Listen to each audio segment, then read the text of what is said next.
Just give me the heads up, Brendan. I think we are live. Is that correct? Yep, we are now live. You're good to go. All right, perfect. All right, everyone. This is the date is February 8th, 2021, and the time is 6:11. This is the public speak out portion of the Springfield City Council. I will remind folks that that at 6:30, and obviously we started a little late here, so I will say around 6:40, we will public speak out, and councilors will enter the regular meeting scheduled for 6:30. Everyone typically will have 3 minutes to speak. In the interest of time, well, let's keep that with the current folks on the call. And I ask that you just please be mindful that we have, again, 11 people signed up to speak. So please keep your comments as concise as possible to allow for the next person. And before we get started, I would ask that those individuals who are speaking also please state your name and address for the record. All right. So we'll first, I have the list here. We'll get started with, is there a Mike Anderson in the room?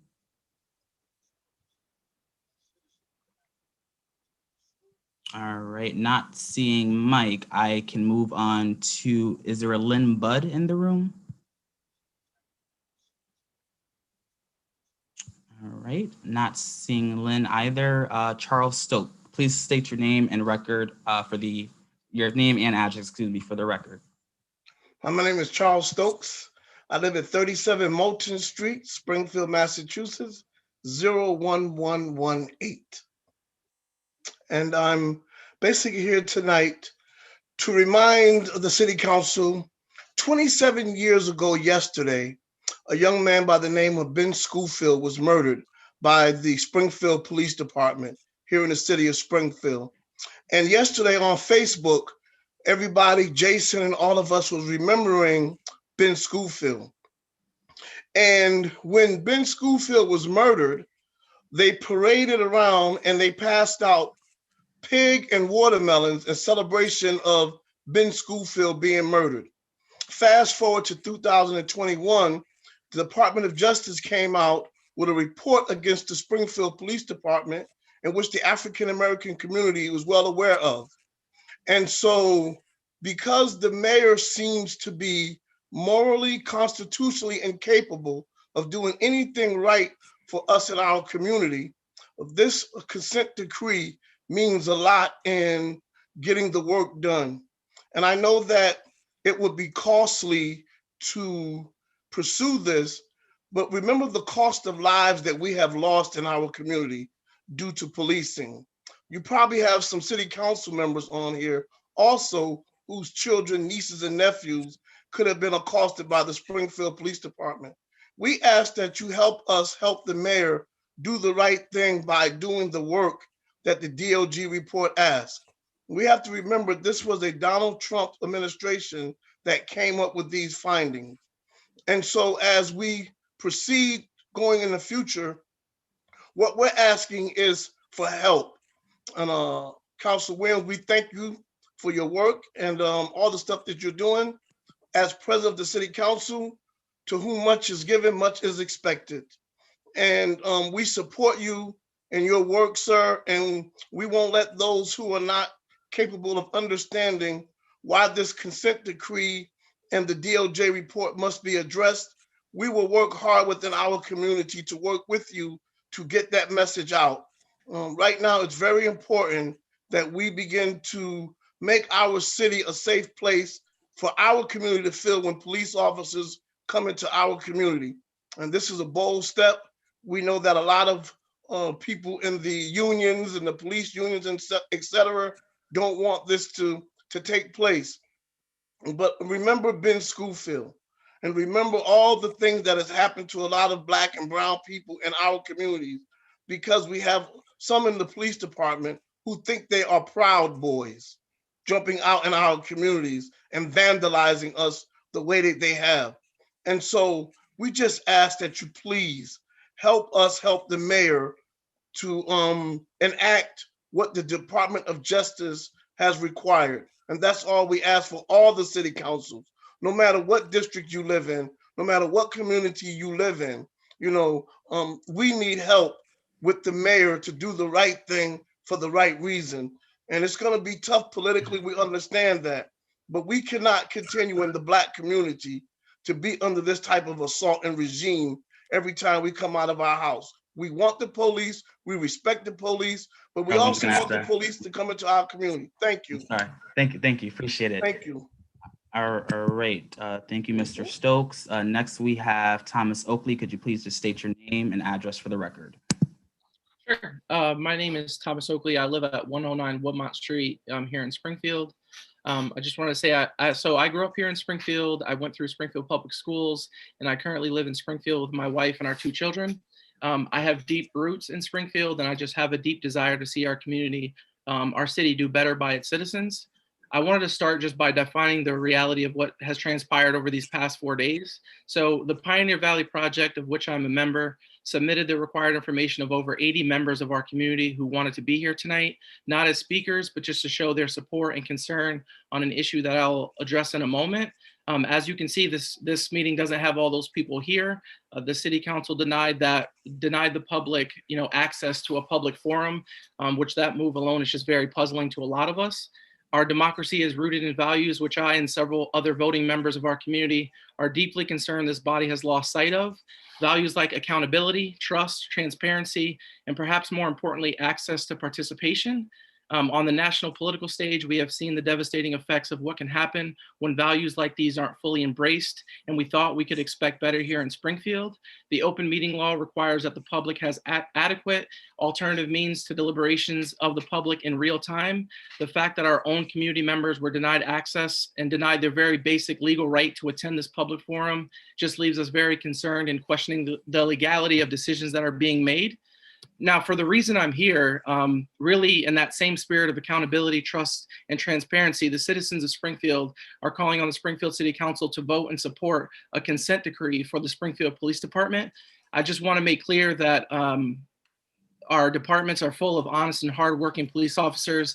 Many of them are our friends and our neighbors, and I'm truly grateful for their service and commitment. However, leadership and culture starts at the top, and any leadership structure is designed for the results that it gets. The Department of Justice report from July 2020 made clear that time and time again, the current administration has allowed behavior to persist that is not only illegal, but it doesn't reflect our values as a community. This has led to division within our community, loss of taxpayer dollars via lawsuits, and unimaginable social, emotional, and physical harm to our citizens. The first step to solving a problem is admitting there is one. The leadership of our city has repeatedly failed to do that. I thank you all for your time and your service. Appreciate it, Mr. Oakley. Okay, just going to the list here. The next, is there a Melinda Pellerin on the call? She will not be here. All right, thank you. Moving down here, bear with me, please. Is there a Cheryl Moynihan on the call? All right, not seeing her name. Moving down, is there a Janine McDonald on the call? PVP sent me, so I don't think she'll be here either. Okay. Thank you. Next, is there a Heather Rising? If there's so, can you please state your name and address for the record? Yep, Heather Rising. Address is 6 Rising Street, Feeding Hills, Mass. 01030. Thank you. And I'm on this meeting for the council. I am a registered nurse. I've been working at Bay State Home Health visiting nurses for the past 21 years. And I'm here representing the 27 nurses who work for the agency for Springfield. And we're visiting nurses, and we cover the territories of Springfield, South Hadley, West Springfield, Long Meadow, East Long Meadow, Wilbraham, and Hamden. We have about approximately 25% of our nurses live in Springfield, and we are going through the negotiations right now and bargaining. And for now, I'm here, and Christina's also here too, to advocate for the nurses and our patients. And we're hoping to urge you guys in the help that we need to get a fair contract. We go out and see these patients every day. We put our health at risk, and we see patients that come out of Bay State Medical Center especially with the pandemic, we are having lot of patients, especially with COVID coming out earlier, and patients who have complex medical needs and are being sent home. Many times these patients don't have any other family members to care for them, and we are their lifelines out there. And now that we're going through our contract, we trying to get a fair contract, and Bay State is trying to take away our sick time, and they're also trying to take other benefits away from us. And we are also trying to get a fair proposal for our wage, and Bay State is not doing that either. So we're here to see if we can get support from you guys to sign a letter. We want to get a letter out to you guys and have you guys stand by our side. I'm sorry, I'm nervous. This is my first time doing this on No worries. council. So I heard they said you'd be nice to us. So, but so that's why we're here. I mean, we're having a hard time with Bay State giving us nurses a fair contract, and we put our are on the line every day. And what they're offering us is, like I said, they're trying to take our sick time away. And we are the nurses out there caring for these patients. We can't care for these patients if we're sick. We need to have, if we're sick, the patients are going to get sick. We're just asking for your support. And we have a letter that's going to go out when we'd like you, your support on that. And Christina is also on here, and she talks much better than I do. So, well, thank you, Heather. And so actually, I apologize. I'm getting better at the speaking stuff. I'm getting there. No worries. Christina is actually the next one on the list. Christina, could you just state your full name and address, please? My name's Christina Ribeiro, and I live at 153 West Avenue in Ludlow. Thank you. And like Heather said, we're supporting the 27 nurses that work for Bay State. 25% of them live in Springfield. And we're just asking for support as far as signing a letter, sending it to Mark Kerouac, urging him to, give us a fair contract, because they are, like Heather said, taking away our sick time, putting it in an ETO system that'll diminish our ability to stay at home when we're sick and protect our colleagues and patients from being exposed to any illnesses, especially during this pandemic. We've been out there on the front lines for a year now, dealing with this. They're sending their patients home sooner with COVID-19, and they're much sicker now. And a lot of those patients don't have any family members or anybody to help them, and we are their lifeline. And if we don't have a fair contract, if we don't, if Bay State doesn't take care of their nurses, who's going to take care of their patients? So we're hoping that members of the city council will sign the letter and send to Mark Kerouac, urging him to, propose a fair contract. Thank you. All right. Thank you, Christine. The next on my list is Adrian Osborne. Is Adrian on the call?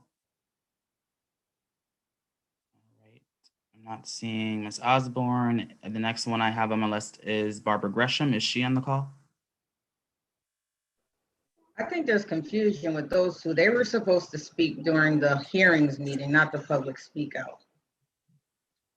Well, I don't know. I was communicated to me as public speak out, so they were just on the list. So it looks like we have an Adrienne joining right now, in fact. Okay.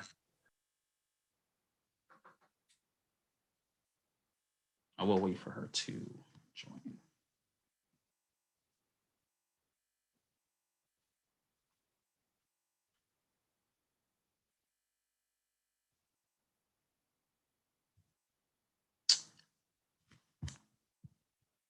All right, Miss Adrian, can you identify yourself?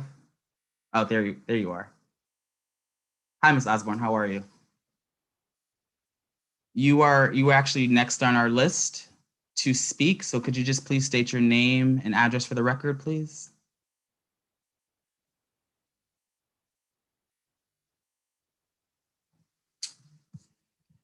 Excuse me, prior to Ms. Adrian speaking, I'm sorry, Focus, can we just, Paul Resinger, are you supposed to be on this call for public speak out? I actually wasn't sure which one I was supposed to be on. I'm here for a Verizon poll petition. Yes, it's the other link. I'm sorry, do you mind just signing out of this one? Okay, will do, thank you. Thank you. All right, and Miss Osborne, I just want to give you the floor again. Please state your name and address for the record.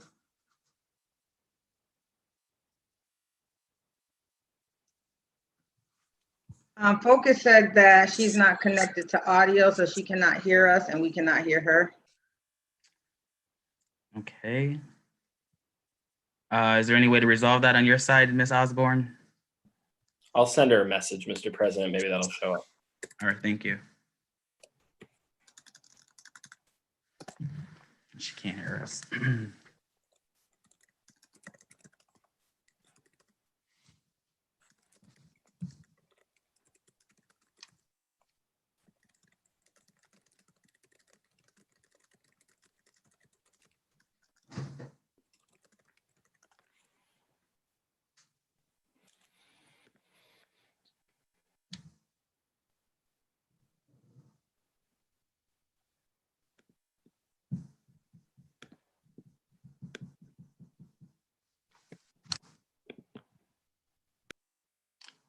She should be all set now. She just needs to unmute. Miss Osborne, just look in the lower right-hand corner and click the unmute button. Miss Osborne, would you mind stating your name and address for the record, please, and unmuting yourself? You're still muted, Miss Osborne. You just have to click the unmute button on the screen, please. Thank you. There you are. Just have to state your name and address for the record. Absolutely. Adrian Osborne, 215 Norfolk Street, Springfield, Massachusetts, 01109. Thank you. Feel free to speak.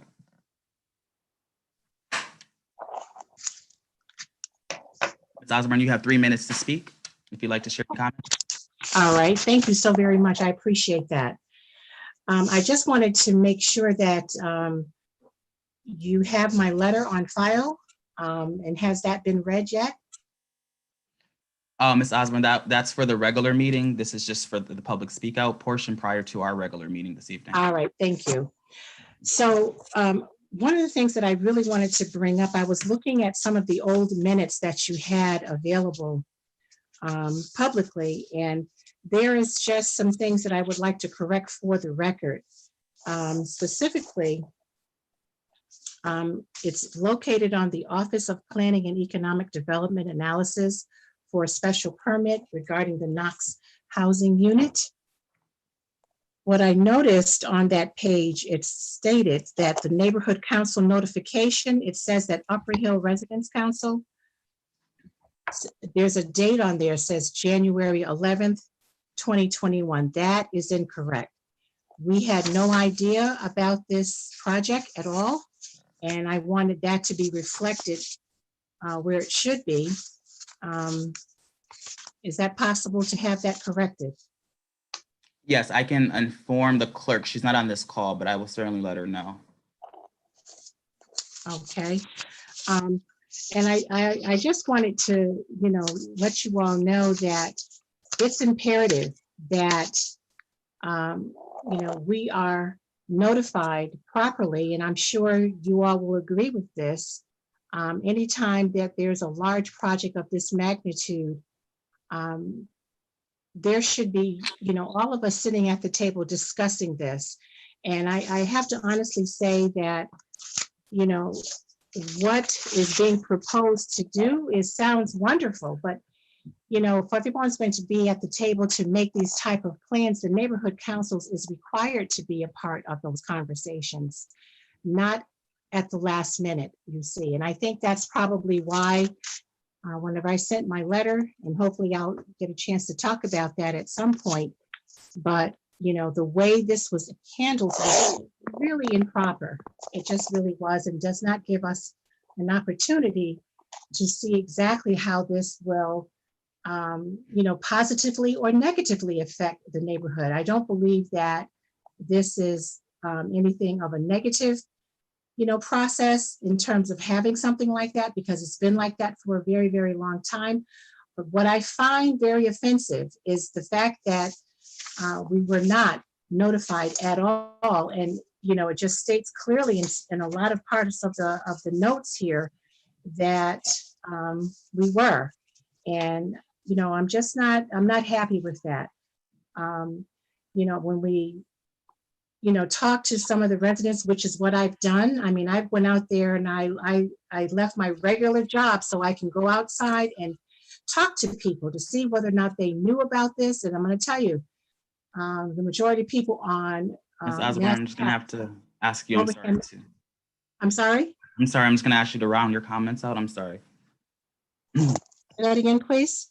I'm sorry, I was just asking you to round your comments up. We have one more speaker before our meeting to begin at 6:30. Well, I think that's pretty much it. I think I just wanted to let you all know, how, we felt about this, because it's imperative that the neighborhood councils is a part of this process, not excluded from, because what happens is when projects like this comes into our area, we know about it at the last minute, and that is incorrect and it's improper and it should not happen. Thank you, Mrs. Osborne. The next and last speaker we have on the call is Ms. Gresham. Ms. Gresham, can you please state your full name and address for the record? Barbara Gresham, 139 Colton Street, Springfield, Mass. 01109. Thank you. Feel free to speak. Thank you. Thank you all, President Councilman Williams, for allowing us to speak. I'm going to piggyback on what Adrian said. We had no information about this project.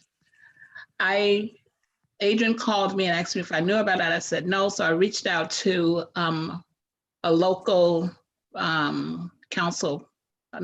State Representative Williams, and he gave me Mr.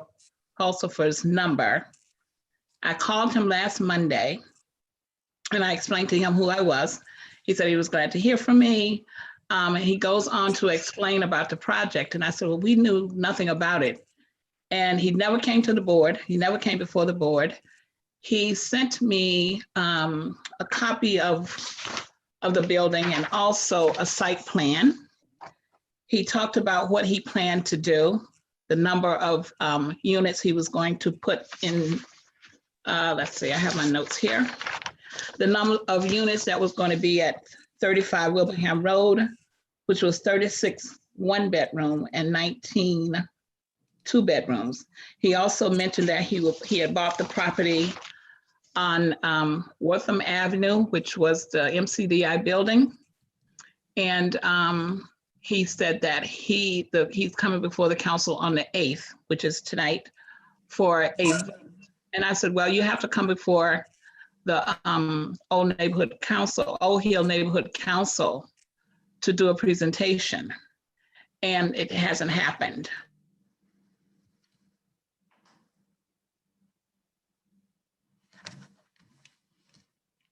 School committee woman Gresham.